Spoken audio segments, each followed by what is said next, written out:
Dahil sa ginawang iligal na pag-aresto at pagsuko kay dating Pangulong Rodrigo Duterte sa International Criminal Court o ICC sa The Hague, Netherlands, hindi na rin napigilan ng mga Pinoy sa Canada na maglabas ng kanilang hinaing sa Marcos administration. Narito ang balita ni Merx Buzarang. Hindi mabilang sa dami ng OFWs at Filipino immigrants dito sa Toronto ang nagtipon-tipon at nagkaisa para sa panawagang Bring FPRRD Home. Libo-libo mga OFW galing sa iba't ibang parte ng Canada ang nagtipon at nagbigay suporta para kay FPRRD. Hindi naman maiwasang maiyak at maging emosyonal ng iba nating mga kababayan. Ang masasabi ko po sa administrasyong ito, hindi po kayo fair. It's so unfair na ginawa niyo ito sa isang tao na halos ipagtanggol ang bayan natin. Halos ibigay niya ang buong buhay niya. Sa loob ng 6 na taon, ano ang ginawa niya? Lahat ng mabuti para sa lahat ng taong mamamayan, para sa lahat ng Pilipino. Ginawa niya ang kung ano ang makakabuti na hindi nagawa ng mga nagdaang administrasyon.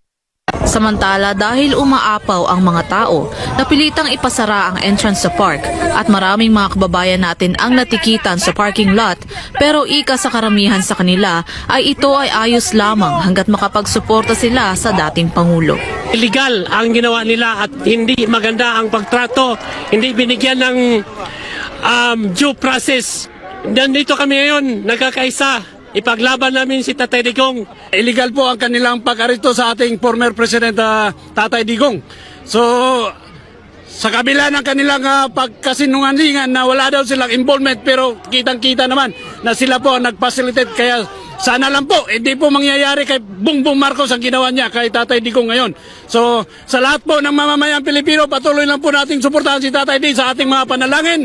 Magpakita po tayo ng ating protesta kahit sa inyong mga Facebook. Pakita nyo po, ipapakita nyo na kayo po ay tayo po ay tumatayo sa likuran ni Tatay Digong, na tayo po ay sumusuporta sa kanyang ginawa nung nakaraang siya ang presidente sa war on drugs.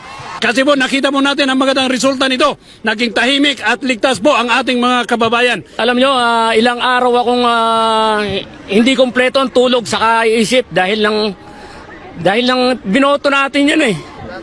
Marami siyang ginawa at ang pagbabago na ginawa niya sa Pilipinas ay napakaganda. At para tratuhin siya ng ganyan ay hindi karapat-dapat.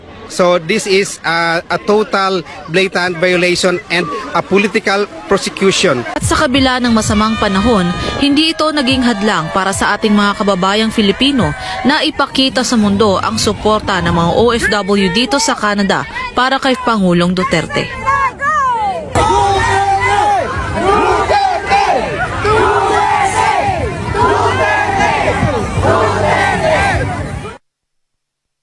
Para sa Diyos at sa Pilipinas kung mahal, mula dito sa Canada, ako si Merx Buzarang, ang inyong Global Citizen Correspondent, SMNI News, Toronto.